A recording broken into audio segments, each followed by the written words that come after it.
સુરત શહેરના વેસુ વિસ્તાર સ્થિત આવાસમાં રેમ્બો ચોપ્પુથી હુમલો કરવાનો ગંભીર બનાવ સામે આવ્યો છે. વેસુ પોલીસે આ મામલે 5 હુમલાખોરોને ઝડપી પાડ્યા છે.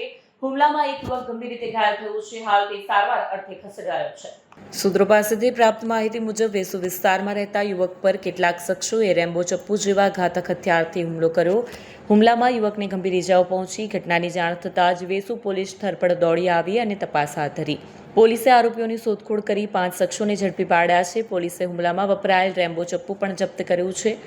ઘાયલ યુવકની સારવાર ચાલી રહી છે અને તેની સ્થિતિ ગંભીર હોવાનું જણાયું છે. પોલીસે તમામ આરોપીઓ સામે કાર્યવાહી હાથ ધરી છે અને વધુ તપાસ હાથ ધરી છે. અવંતિકા પાન પાટીલ. જી અવંતિકાજી, આપ ક્યાં રહો છો અને શું ઘટના બની હતી? હું આંબેડકર નગર 1 માં રહું છું, વેસુ વિસ્તારમાં. જી, શું ઘટના બની હતી?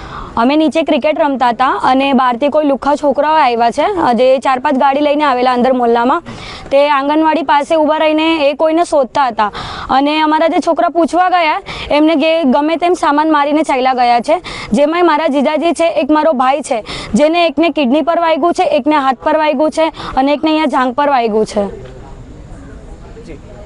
કેવા પ્રકારના હથિયાર હતા એ લોકો પાસે? એમના પાસે 2 ચાકુ હતા, એક તલવાર હતી ને એક કુહાડી હતી. કેટલા સમયથી આ તકલીફનો સામનો કરી રહ્યા? આ 4-5 વર્ષથી થાય છે. અને હાલ પોલીસ પાસે શું માંગ કરો? અમે અહીંયા વેસુ પોલીસ સ્ટેશનમાં આવ્યા છે. અમે એ જ માંગ કરીએ છીએ કે આવા સામાજિક તત્વો પછી ના બને, કેમ કે આ થતું જ નથી, સ્ટોપ ચાલતું જ રહી છે. જી, આપની માંગ શું છે? અમારી માંગ એ છે કે જલ્દી એ લોકોને પકડે અને કઈ આગળ કાર્યવાહી કરે. જી સાહેબ, કઈ હત્યાના પ્રયાસના આરોપી હતો અને આ લોકો પોલીસ સ્ટેશન પહોંચ્યા હતા, કઈ રીતના ત્યારે તપાસ?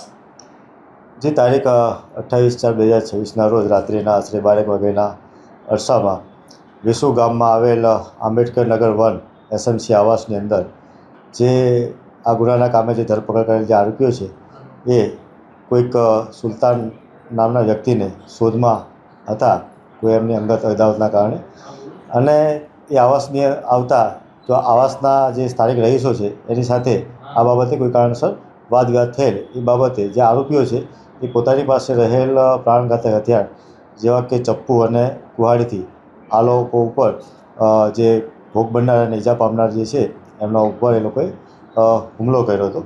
અને એ બનાવ દરમિયાન તાત્કાલિક પોલીસને જાણ થતાં પોલીસ ત્યાં પહોંચી અને ઘટના સ્થળેથી આરોપીઓ પૈકી એક આરોપીને ધરપકડ પણ જે તે વખતે કરી લેવામાં આવી હતી.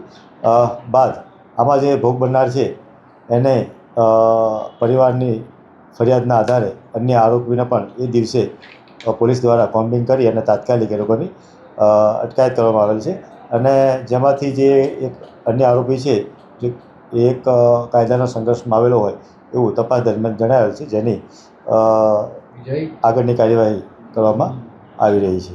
શું આ લોકો કેમ ભેગા થયા હતા અને શું માંગ છે લોકોની? અત્યારે જે ભોગ બનનાર જે છે એના પરિવારજન અને મહોલ્લાના માણસો છે એ લોકોને એવું કહેવું છે કે આ જે આરોપીઓ છે એ લોકો અગાઉ પણ આવા નાના મોટા ગુનાઓ કરેલા છે, જે અગાઉ પણ એ લોકો ફરિયાદ દાખલ થયેલી છે. જે બાબતે એ લોકોને સમજાવવામાં આવેલ છે કે ભાઈ અગાઉ પણ એ લોકોની જે ગુના બન્યા હતા એમાં ધરપકડ કરી અને એમના વિરુદ્ધમાં કાયદેસર કાર્યવાહી પણ કરવામાં આવેલી છે અને તેઓના વિરુદ્ધમાં મેક્સિમમ અટકાયતી પગલાં પણ લેવામાં આવેલ છે. છતાં પણ આ વખતે ફરી એ લોકોને અટકાયત કરી અને એ લોકોને રજૂઆત આધારે પણ અમે નામદાર કોર્ટની અંદર ધ્યાને લઈ અને નામદાર કોર્ટને પણ અમે ધ્યાને મૂકીશું.